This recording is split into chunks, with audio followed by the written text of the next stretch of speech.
Damn.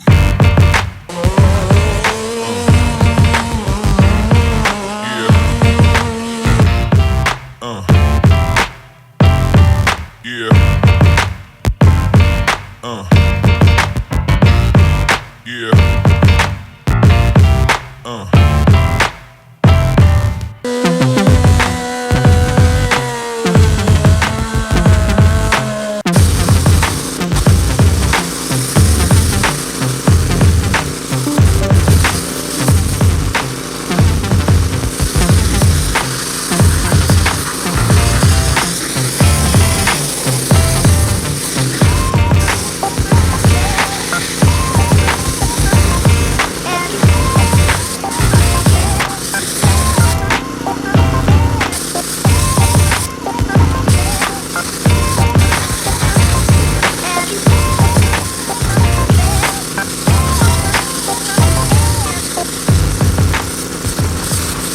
Here we are, we're back. Yeah, just after our Brimstone trip, and just going over some of the carnage from what happened. The first day we had a little bit of carnage, just blew the bead, like the sidewall bead had like a slice in it on my carnivore from probably, we think from airing down and then running like the aftermarket bead lock ring, that when I aired down it just hit a rock really hard and like pushed in the tire to the ring, and because it's not like a nice beveled ring like a factory one, that's probably what like sliced the bead. Just our theory. I mean, it kind of makes sense since he's been running 10, you know, for Ever. yeah, for ever since he ran them, really. And I've been running 15, but I aired down to 10, and then that's when that happened. So it only kind of makes sense. I do think too that they must have leaked a little bit because mine were the same way or whatever we did, because mine had 8 in them, and so I think we were a little under 10 when it happened as well, because your other side was at like 7.5. Yeah, so I don't know if the gauge we used was messed up. I don't know. Yeah, it's irrelevant. Yeah, it doesn't matter. It was too low, and I think it was caused from the bead lock ring itself. I can't really blame the tire because the pressure wasn't what we thought it was. But other than that, you know, we plugged it. That worked out for the rest of the trip. So the end of the day on day 4 is when the tire finally let go and the plugs weren't holding anymore. So we switched to one of our spares that we brought 4 of, which is, oh, that's nice. Yeah, the Tusk Terabyte. So I probably could have ran it back because we actually, when it started to leak, we put slime in it when it first leaked, and we plugged it, but the slime didn't really get to it because we plugged it first.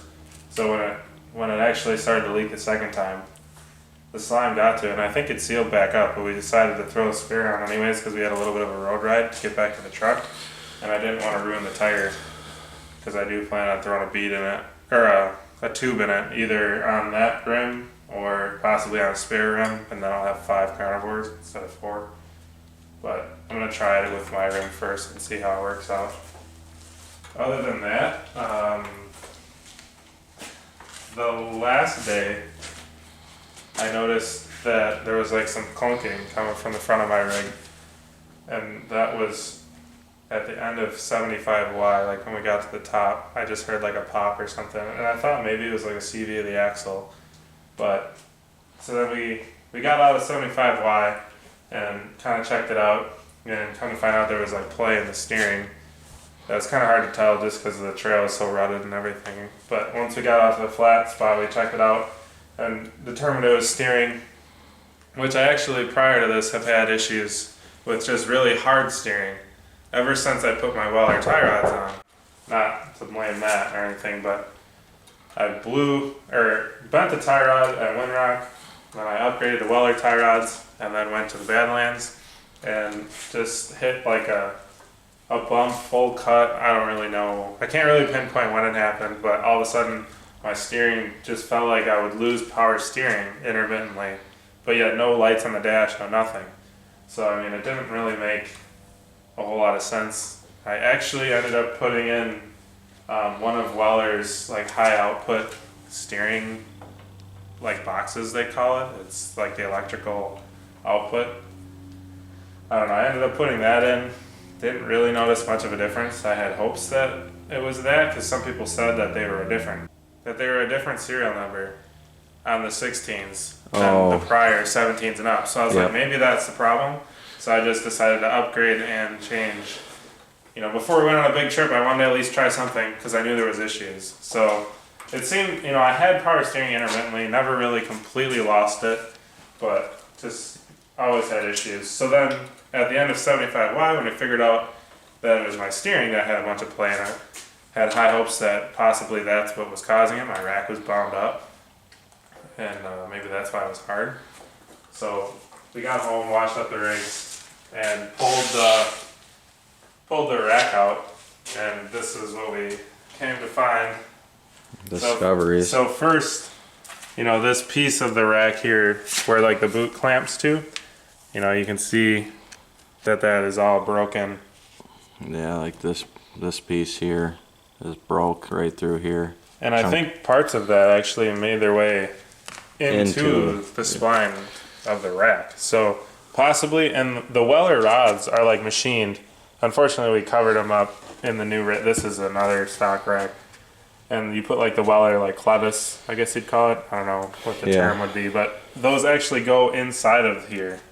And I think, you know, maybe when it took a big hit, it pushed this whole thing and possibly cracked that.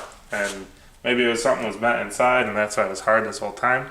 I don't know, that's kind of what I'm hoping for, just because the only other really thing would be like the power steering motor itself, which doesn't seem to be like a common thing in the forums, but I don't know, with my luck it could be anything. So could be cool that this finally broke, because then I could fix my steering, or it could suck because this could have broken. I could still have the issue. So we're about to find out, we think. You know, it's kind of hard to tell just like in a driveway, but we'll find out shortly. But other than that, it also has some serious play, which obviously is not good, and it moves left to right like extremely easy compared to the new one. Yeah, this is just a brand new stock OEM rack that we had just for a spare. Yeah, we picked it up right before the Brimstone trip, and just wanted to be better safe than sorry, I guess, knowing that we both run Weller tie rods, that's kind of like the weak link, which I don't know if it's good or bad. I know it's a big controversy whether to run stock rods or Weller rods, but we went Weller, and this is the outcome for me. I don't know if it was because of the tie rods, probably, but who knows, you know. So then there was the debate of going with like a billet rack or going with just the stock rack, which I still don't know. If I knew for sure this was going to fix my power steering issues, I would probably splurge and go with the billet rack and just be done. But unfortunately, I don't really know if this is going to cure all. So for now, I think I'm just going to run this stock rack, put my Weller, you know, the Weller clevises on it, and put the boots back on, everything. We're just about to throw it back in the rig. Figured we'd start this video on kind of what's going on, keep you guys in the loop on what breaks and what doesn't. Just so you guys know. Yeah, and we just had this rack, so I mean we're really curious to see exactly if this is gonna fix it, because I mean it's literally been a mystery for months. Yeah, so. for sure. Also, just figured we'd tell you, you know, exactly how we pulled it out for anybody who might be wondering for the future. It was actually a really easy job. We loosened up the jam nuts on the tie rods, you know, which probably would be a little different on stock rods. Probably could do it the same way. Yeah, so you could do it the same way, just a little bit different. But, just to keep you from having to but like yeah, pound instead out of your pulling the knuckle. whole front end apart, you could do it this way. Missing 10 mil, dude. But we loosen the jam nuts and then just spread this apart and kind of turn the wheel and pull the tire at the same time, so that way it has somewhere to thread open until that side falls off, and just do that on both sides. And then it's just these four 12 millimeters that go into the frame there. They're pretty easy to get at with just a 3/8 ratchet, you know, a deep well and a short. Got it all. And then there's just an Allen on this blind shaft here that goes on the top. And I just had to pry it off with a pry bar, but other than that, you know, we didn't really take much apart to get in there. So kind of a cool thing to know that a rack's really not that big of a deal to change. Yeah, I mean, and a little tip, I mean, before you pull a rack, if you're gonna do it this way, I'd probably recommend just making sure like the wheel's straight. Yeah. Just so it's not, I don't know how the motors work, if it can just keep spinning or not, but we made sure that the wheel was straight before we pulled it out at the, the final step. But yeah, it's been going good. We got the new rack in. Pretty easy task. Just that there's some like pink markings for where the shaft and then on the rack, like where they need to be to where it's centered to the rack, and then make sure your steering wheel is straight, and then that should center the rack with the wheel and align everything. And then we measured from the end of our boot down to the center of this Allen here, and then just matched both sides and put them back to what they measured before. So it should be somewhat aligned, and then we'll give it the old eyeball. And then we'll check it with like a tape measure, front to rear of the wheel, best we can. Shouldn't really matter too much, but yeah, we'll give you guys an update when this thing's back together and see if it fixed it or not. Or pray for us. Yeah, pray for the best. Here's a clip of the tire that we plugged if you guys didn't see it from our Brimstone video. It's 3 plugs and actually a stick. The stick was an added thing right at the end, but we decided to just pull it off instead because we ran out of plugs. But it still has air, so. Yeah, it actually held with the stick and the slime. I think the slime's the true MVP. Yeah. Actually, the tire's a true MVP. I can't believe it lasted as long as it did. Yeah, I mean, literally, it was a cut that was right on the edge of this bead lock. Yeah. And it's, she's holding with 3 plugs. I think if we had 4, she would have made it without any question. If you guys haven't seen the Brimstone videos, check those out, because that's what all this carnage is from, so it kind of makes more sense and you can see more of the story behind things. One other thing that happened when we were down there is, we also showed on those videos, but this trailing arm got a little bent from a rock. Pretty savage climb that got that one. But we got this rack. That hit right here. RIP. But we got the rack in, the new rack with put the Weller rods back on it. Did the old eyeball alignment. Seems pretty good. We'll check it with a tape measure and stuff, but it seems like the steering's really, really tight. It's not sloppy or anything, but I don't know that it really fixed my ease of steering issue that I was having. It's kind of hard to tell. I don't know. His machine's in here, and we can compare between the two, so when it's just idling, sitting still, it's significantly harder in here than his. His you can turn with your finger. Mine, it's like, your hands. It's not like it's unbearable or really hard. It's just, it's harder, So we're actually gonna pop these tires off because literally the only difference between our 2 rigs is the tire, or like the offset of the wheels. Yeah. So we're gonna try, I have my old wheels with his old tires on that we made up for spares, and we're gonna try putting them on and just see, then it's literally identical, to see if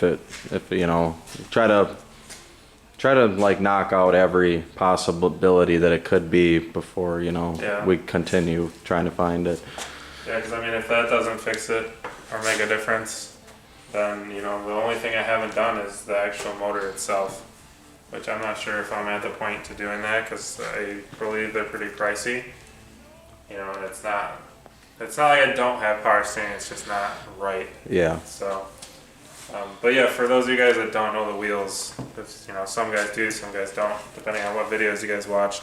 But I'm running a 14x8 with a 4+4 offset. So, the steering is affected by the width of the wheel. And per se, I don't know, I'm no expert on that, but that's what I've read and everything like that. So that's why we're going to throw on the other wheels, which he's running the 4+. No, I'm actually running 7 wides, 5+2. Yeah, Josh is running a 4+3. That's what I was thinking of. But yeah, he's running 5+2, and those other tires are 5+2. So if we put those on, then we'll be able to compare, true comparison. Yep. So we'll let you know. Action! We're back. God. Dude, we got a visitor. Yeah. Hello. He's back. So yeah, this is how lame it looks with these wheels. I'm just not a fan of The stands. the offset, yeah, or the tires either. But to the point of changing them, it didn't change a thing. The steering's still hard. So that means it's not my wide wheels that do it, and it's probably the power steering motor. I don't know, but probably just gonna run it the way it is now because I don't want to spend hundreds on the new motor and not even really be sure what it is. So I guess I'll just wait for it to get like progressively worse. If it does, I don't know. Alright, so next day, figured we'd give you a little bit of an update. Last night, right before we went inside for the day, found a little bit of fluid that was leaking onto the floor in here. And kind of led us to curiosity because it had some metal shavings in it, which is always a super sign.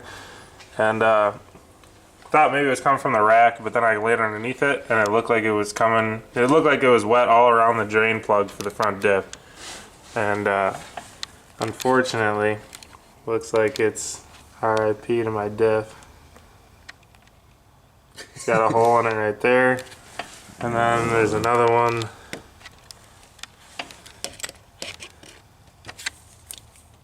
right in there somewhere. It's kind of hard to, I think you guys got it.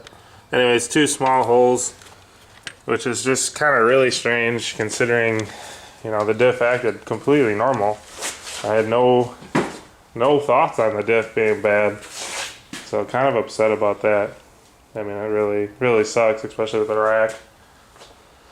But I guess it's part of it. I don't know. I didn't really know that it was as common as it is. Looked up into it on the forums and stuff last night, and looks like the spider gears crack, and then the ring gear shoots the spider gear chunks out the case, which is always pleasant.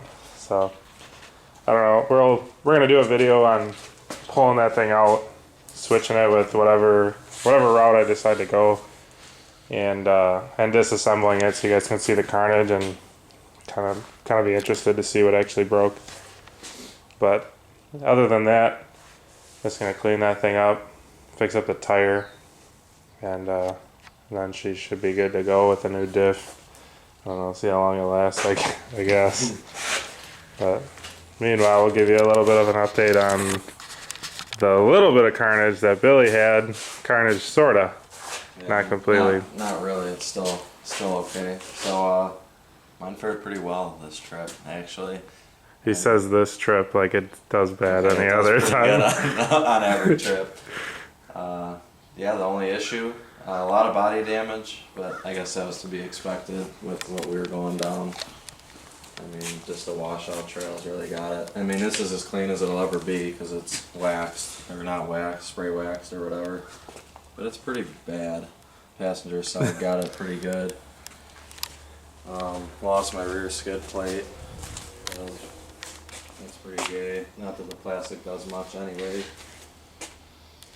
Yeah, I mean the plastic skid plate doesn't really protect a whole lot, but no, it's kind of peace of mind, I guess. Yeah, I don't know. It was really weird. It just, yeah, it was a mind thing. This was already broke, but it was zip tied together and it just escalated. But a couple zip ties, she'll be back in action. She'll be back. But yeah, I mean the only other issue I had was the center or the front front drive shaft output. Front drive shaft output clutch. I don't know if that's the proper name, but yeah, that's what we're calling it. Yeah, we don't know what it's called, but we've heard of other people's going bad, and I was actually stuck in like a mud hole rut. I don't even know, just really stupid. And I was in diff lock, and I dumped a clutch, and the rear tire spun, and the front's didn't. So yeah, it smoked it there. Also had the winch hooked up at that time though, so there was like downward pressure. Yeah, because there was no trees in sight, so I was like hooked to a twig. Yeah, so it was pulling the front end down quite a bit from what I seen outside. So it kind of looked like it had a lot of front pressure like down on the front tires. You know, so I don't know.